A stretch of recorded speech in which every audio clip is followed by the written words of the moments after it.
You're watching KREX 5 News at 6 p.m. Good evening. Thank you for joining us for KREX 5 News. I'm Brandon Thompson. And I'm Logan Wilbur. 4 years after recreational marijuana was legalized in Colorado, it remains a highly debated issue, both in the state and across the country. Yeah, that's right. Colorado has collected more than $200 million in taxes, licenses, and fee revenue from marijuana this year. That's according to the Colorado Department of Revenue. Denver leads the way, but we're looking into how legalization affects the Western Slope. KREX 5 News reporter John Madden has been looking into this for a while now. John, those aren't the only surprising numbers you found. That's right. Well, let's first take a look at Colorado as a whole. With 548 recreational marijuana stores, that actually outnumbers the number of Colorado McDonald's stores at 262. So with this booming business, what good and bad impacts has the Western Slope seen? Well, I have more on that in this special report.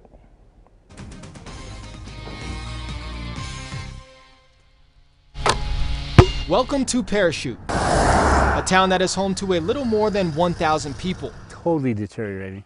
Dangerous to play on, really, because it's crumbling so much.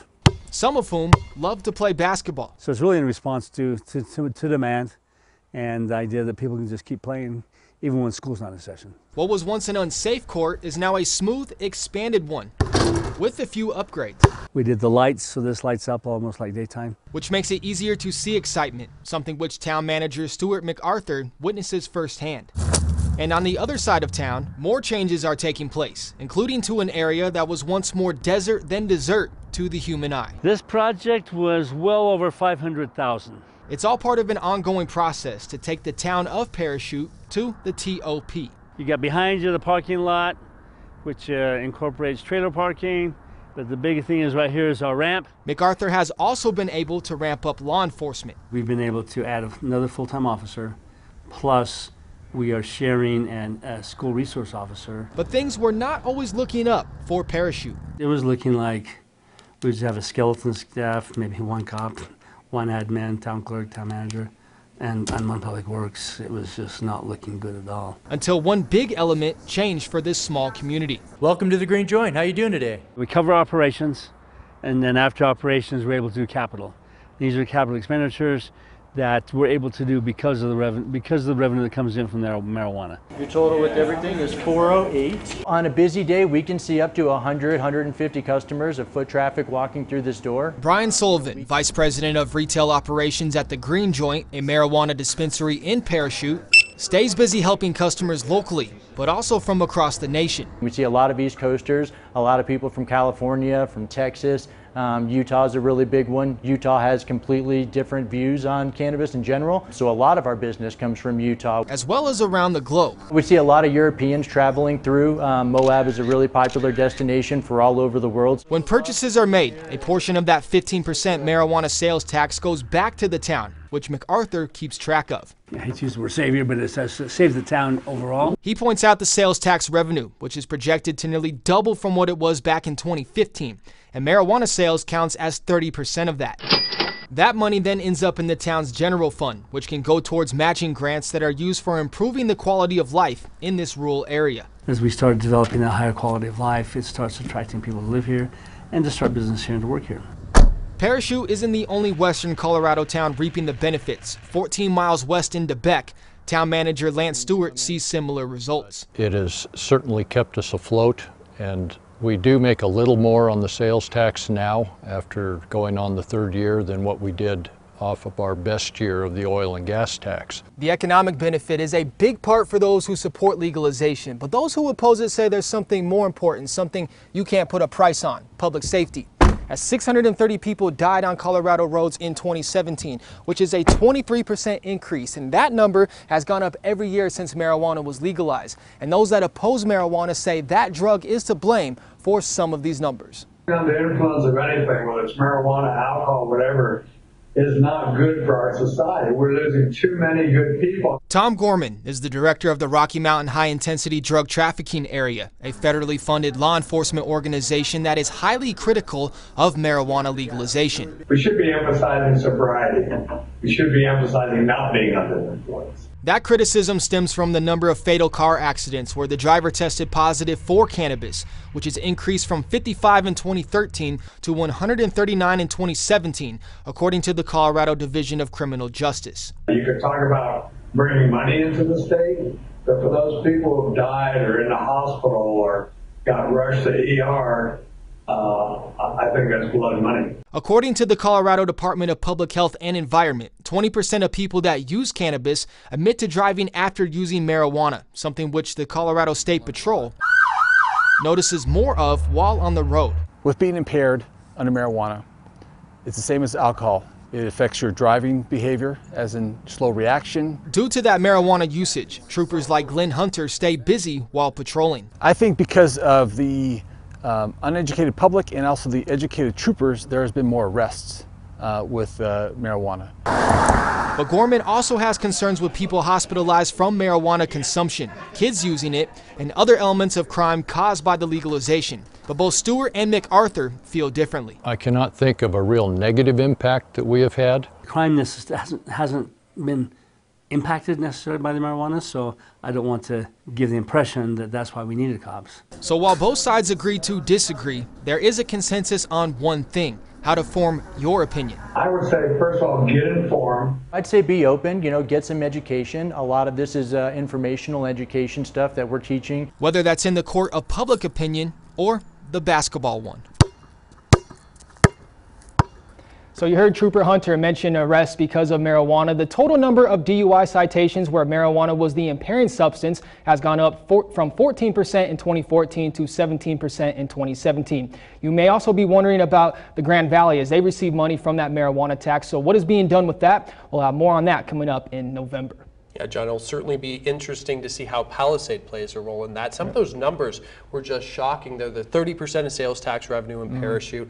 And also, I was surprised to hear that marijuana tax revenue is actually more than what the oil and gas tax revenue brings in Quebec. What are they doing with some of that money? Right, so a lot of changes for Quebec. They've improved their police station, their fire station, they've improved their marshal's office, they've fixed roads, infrastructure, community center. The thing that stuck out the most to me, though, was when Lance Stewart, the town manager, mentioned that they probably wouldn't even have law enforcement presence in the town if it wasn't for this marijuana money. So big impacts. Yeah, certainly shocking. Wow. Yeah, and one of the things mentioned was some of those traffic statistics, and obviously those are alarming, but that's not the only crime that they're seeing, is that right? That's correct. Well, take the Rocky Mountain high-intensity drug trafficking area. They say the United States Postal Inspection Service has seen a 1,042% increase in the number of parcels seized from the post office containing marijuana from Colorado being mailed to another state since legalization, which of course is illegal. Yeah. John, thank you. Great reporting. Thanks. Thank you.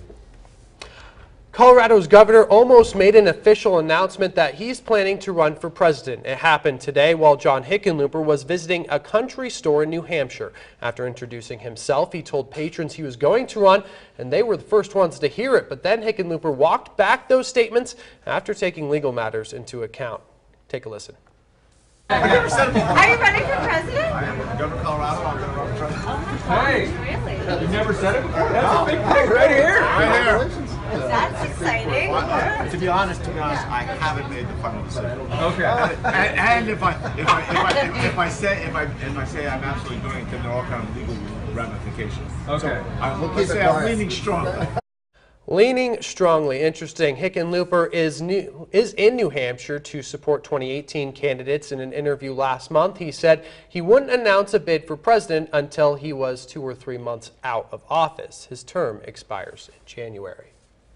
A Clifton man is arrested today as authorities say he's stolen $80,000 worth of property. 40-year-old Sean Crowell was taken into custody yesterday in a joint investigation between the Mesa County Sheriff's Office and the Grand Junction Police Department. He faces 18 charges, including 7 counts of felony second-degree burglary, 4 counts of theft, and felony aggravated motor vehicle theft. The Sheriff's Office says between September 4th and October 18th, Crowell committed 7 cases of burglary and 4 of theft. He's also accused of damaging $12,000 worth of property. They're also looking for a stolen trailer taken from the 3100 block of Chipeta Avenue. There's a picture of it on your screen right now. It's a black with some red pieces and 10 by 4.5 feet. Authorities say tips from the community have led to this arrest. Still to come on KREX 5 News at 6, we're going to show you a haunted house that will scare you, but also has a great mission behind it. And also, Powderhorn. They're making an announcement that could be hitting the slopes and making them more affordable. We'll be back in just a few moments. You were made to move, to progress, to not just accept what you see, but imagine something new. At Invisalign, we use the most advanced teeth straightening technology to help you find the next amazing version of yourself. It's time to unleash your secret weapon. It's there, right under your nose. Get to your best smile up to 50% faster.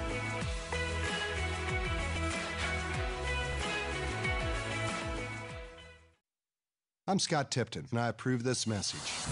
Diane Mitch Bush supports a government takeover of healthcare that would kick you off your healthcare plan. Mitch Bush's plan would cost us $32 trillion. That's nearly $100,000 for every man, woman, and child. That would mean much higher taxes for all of us. Mitch Bush's plan would double federal income taxes, and that still wouldn't be enough to pay for it.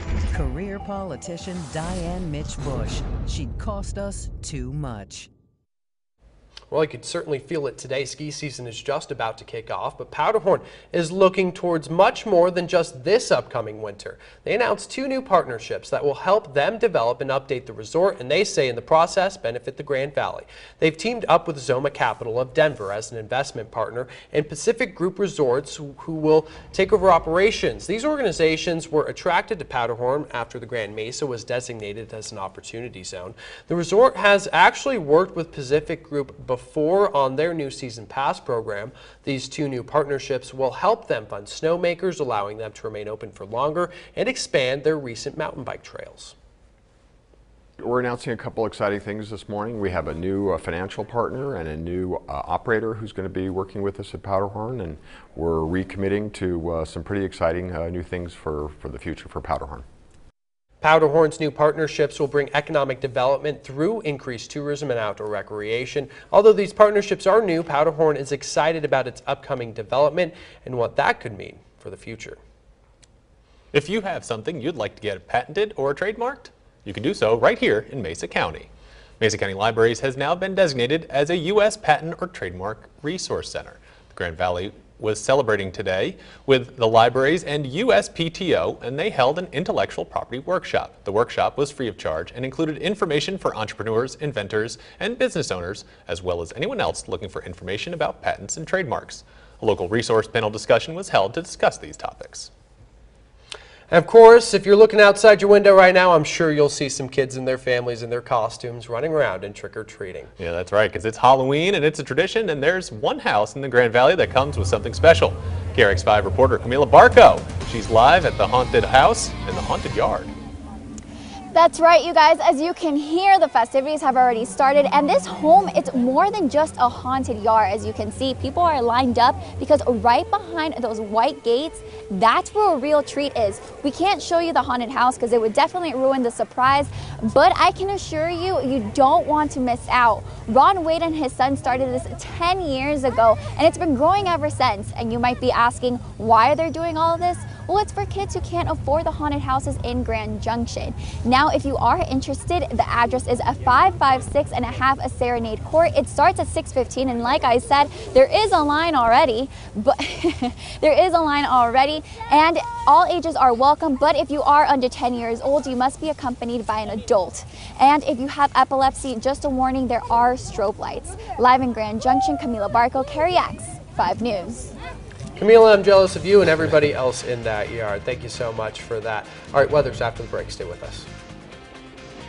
When you read the language of Amendment 74, it sounds harmless, right?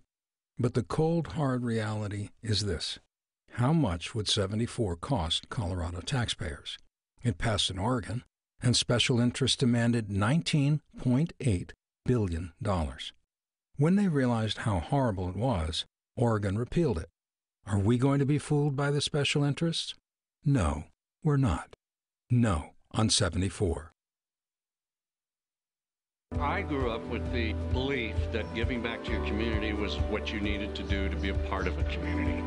It's a group of people who are givers, and what they do here is also representation of how they are outside of work. Habitat for Humanity we chose just because it's an organization that we're familiar with. I mean, it's the home building process, and they're so grateful for not only our help, but for the ability for them to actually realize a dream of home ownership. No on ballot measure 2A. 2A will raise our hotel taxes to 14%. That's a higher hotel tax than Denver, than Aspen, than Boulder. We're Grand Junction. We're not Boulder, and we don't want Boulder taxes. No on ballot question 2A. Get the latest local news, weather, and sports everywhere you go with the Western Slope Now mobile app for Apple and Android devices. It's mobile news coverage you can count on. Download it today. CBS Tonight. Oh! Survivor's frightening. It's really scary. And for this castaway, it's her worst nightmare. I got issues. What's the issue? I don't like stupid people. A spine-chilling new Survivor, CBS Tonight. Show me the money! When you're in charge of giving out grants, swing it in. Everyone's your best friend. I'm not just going to hand out money. There's a procedure you need to follow. I believe he's referring to the traditional kissing of the buttocks. A new Big Bang Theory, CBS Thursday. Storm Team Weather is brought to you by the Joe Reed Team at RE/MAX 4000. For a free home evaluation, visit thejoereedteam.com.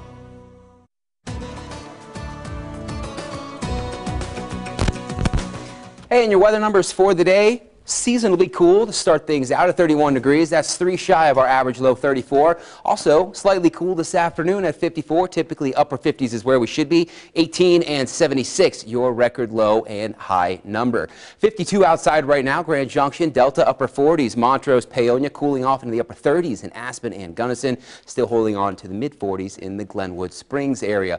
All in all, it was a gorgeous afternoon statewide. Temperatures also kind of reflected that. Chillier out on the eastern and the southeastern side of the state, where they had anywhere from around 2 to 8 inches of snow from Denver south through Colorado Springs and up along the Front Range foothills. One of the big winners, Wolf Creek ski area, picked up 16 inches of the fresh stuff over the last 24 hours. Yeah, they're open on the weekends. That's some pretty good powder skiing. Upper 30s right now, Aspen and Gunnison. Upper 40s in Montrose, Rifle. Currently 39 in Craig in the northwestern portion of the state. Besides that, state sweep of satellite and radar starting to pick up on a few areas of some high, thin cirrus clouds streaming northwest down to the south and southeast, especially taking shape in northwestern Colorado. Likely increasing cloud overnight tonight and into our afternoon tomorrow. Also going to see a few areas of some isolated snow flurries, the central and the northern mountain zones after around midnight tonight, and then that will continue through your afternoon tomorrow. But here's that strong, powerful frontal boundary that pushed through the state yesterday afternoon. Those red boxes, yeah, those are tornado watches. So we've got severe weather taking shape out on the eastern side of Texas, Louisiana, Arkansas, Mississippi, likely going to push its way into Alabama. Weak frontal boundary. This is what's going to increase our cloud cover overnight tonight and into tomorrow. Friday looking good.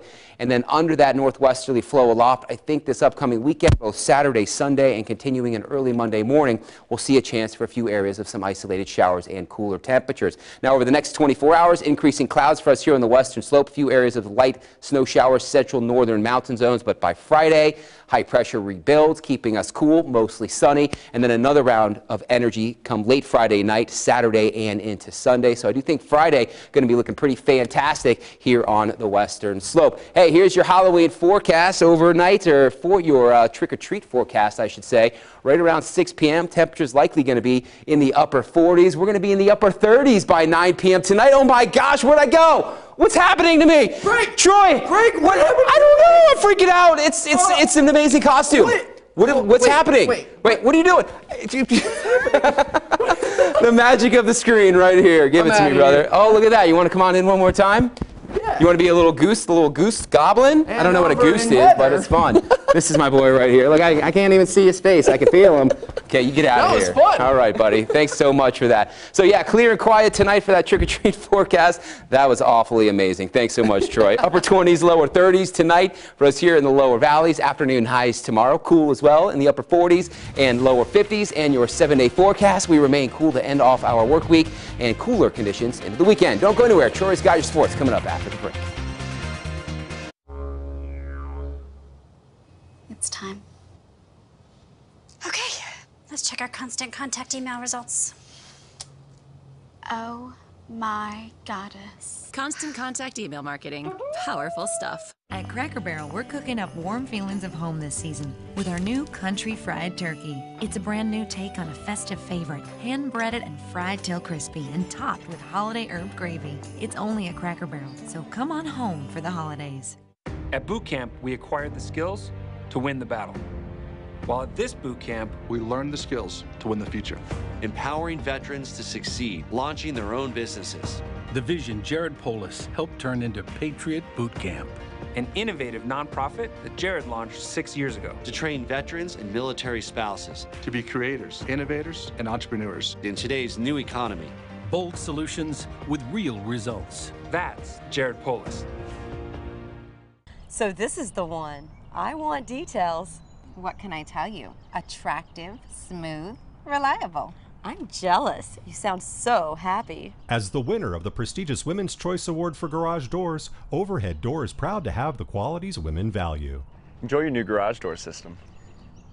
Best garage door ever. To experience genuine Overhead Door products and service, be sure to look for our logo. For installation or service, call Overhead Door Company of Grand Junction today. Coloradans have been raising their voices in support of Amendment 74. They're all in agreement that when government makes decisions that affect the value of your property, you should have the right to ask for fair compensation. It should tell you a lot that extreme environmental operatives from D.C. are running a multi-million-dollar campaign against this amendment, trying to trick you with misleading information. Don't fall for it. Let's stand together and protect our property value. Vote yes on 74. It's only fair. Get the latest local news, weather, and sports everywhere you go with the Western Slope Now mobile app for Apple and Android devices. It's mobile news coverage you can count on.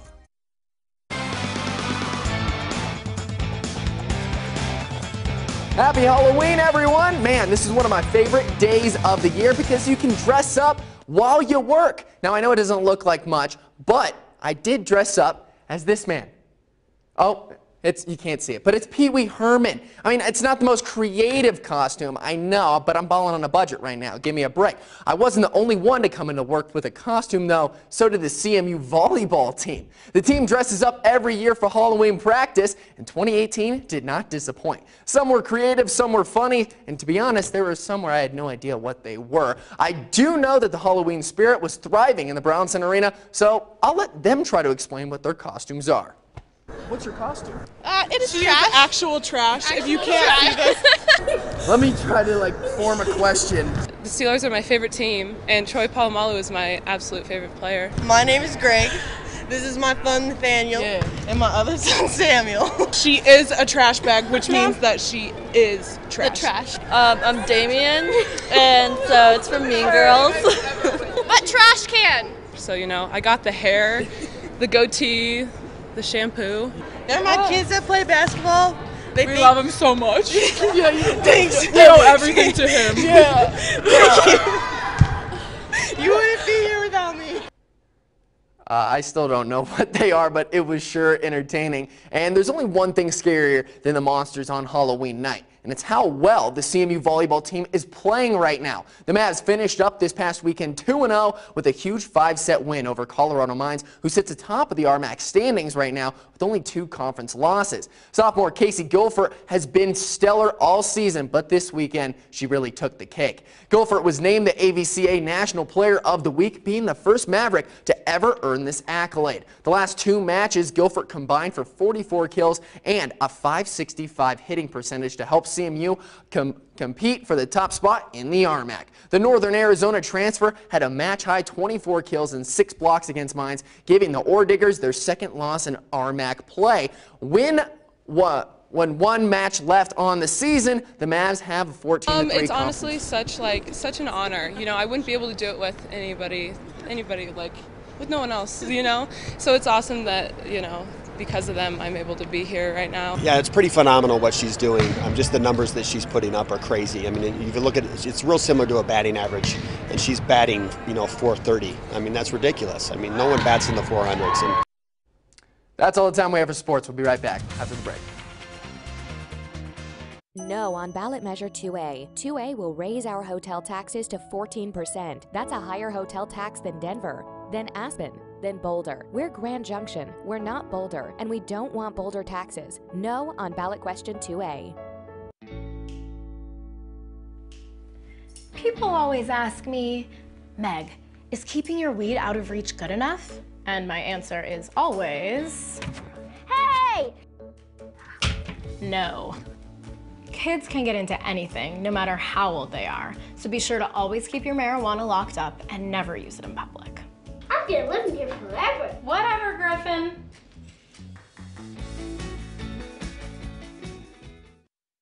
We all want to fix transportation, but with 2 issues on the ballot, the right choice can be confusing. 110 is a bipartisan plan that will immediately fund hundreds of projects statewide. Half the money will go to local communities to fix local roads, and tourists will pay their fair share. 109 doesn't even pay for itself, provides no money for maintenance and no money for local projects. The worst part, it cuts $260 million a year from education and healthcare. So the choice is clear. Vote yes on 110.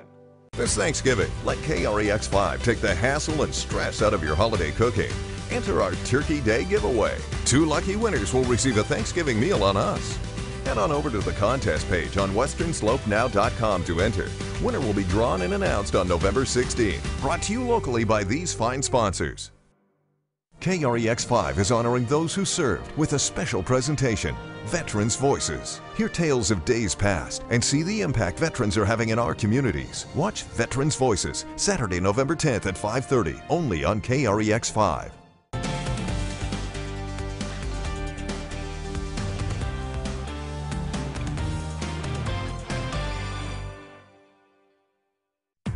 KREX5 Closed Captioning is sponsored by King Soopers and City Market, bringing you more value for the way you live. All right, before we go, let's check in with Fox 4 anchor Shelby Bracho to see what's coming up on our sister station, Fox 4 News at 6:30. Shelby, what do you got for us tonight? Well, guys, if you're a veteran, you might want to tune in because we'll tell you where to go for a quick flu shot. That's next on Fox 4. Back to the desk. It's that time of season. Shelby, thank you very much. You just showed me a picture of Brecken in his Amazing. Optimus Prime costume. I don't know who's more excited, him to go trick-or-treat or me to watch him. Eat all the candy, doesn't he? All right, thank you so much for watching. We'll be back at 10. Trick or treat safe.